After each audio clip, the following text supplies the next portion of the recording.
உலக வரலாற்றின் இறுதி அத்தியாயம் எழுதப்படும்போது மனிதகுலம் இதுவரை கண்டிராத ஒரு மர்மமான நிகழ்வை பைபிளின் வெளிப்படுத்துதல் புத்தகம் நமக்கு விவரிக்கிறது.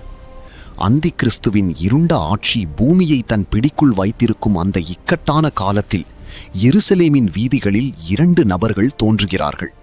அவர்கள் சாதாரண மனிதர்கள் அல்ல, அவர்கள் தேவனுடைய நேரடி அதிகாரத்தை பெற்ற 2 சாட்சிகள். சணல் துணி அணிந்த இவர்களுடைய தோற்றம் மனந்திரும்புதலின் அடையாளமாக இருக்கும். பைபிள் சொல்கிறபடி இந்த 2 தீர்க்கதரிசிகளும் சரியாக 1260 நாட்கள் தீர்க்க தரிசனம் சொல்லுவார்கள். இவர்களை பற்றி வெளிப்படுத்துதல் புத்தகம் சொல்லும்போது பூமியின் ஆண்டவருக்கு முன்பாக நிற்கிற 2 ஒலிவ மரங்கள் என்றும் 2 விளக்கு தண்டுகள் என்றும் அடையாளப்படுத்துகிறது.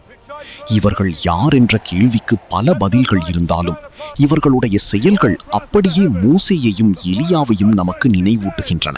இவர்களுக்கு வழங்கப்பட்டிருக்கும் வல்லமை மிகவும் அமானுஷ்யமானது. இவர்களை யாராவது துன்பப்படுத்தவோ அல்லது அழிக்கவோ நினைத்தால் இவர்களுடைய வாயிலிருந்து அக்கினி புறப்பட்டு எதிரிகளை பட்சிக்கும் என்று பைபிள் எச்சரிக்கிறது. இவர்கள் தீர்க்க தரிசனம் சொல்லும் அந்த 3.5 ஆண்டுகள் பூமியில் மழையே பெய்யாதபடி வானத்தை அடைக்க இவர்களுக்கு அதிகாரம் உண்டு. அது மட்டுமல்லாமல் தண்ணீரை இரத்தமாக மாற்றவும் தங்களுக்கு வேண்டிய போதெல்லாம் பூமியை பலவிதமான வாதைகளால் வதைக்கவும் இவர்களுக்கு வல்லமை அளிக்கப்பட்டிருக்கும். இது அந்தி கிறிஸ்துவின் பொய் அற்புதங்களுக்கு எதிரான தேவனுடைய உண்மையான யுத்தமாக இருக்கும்.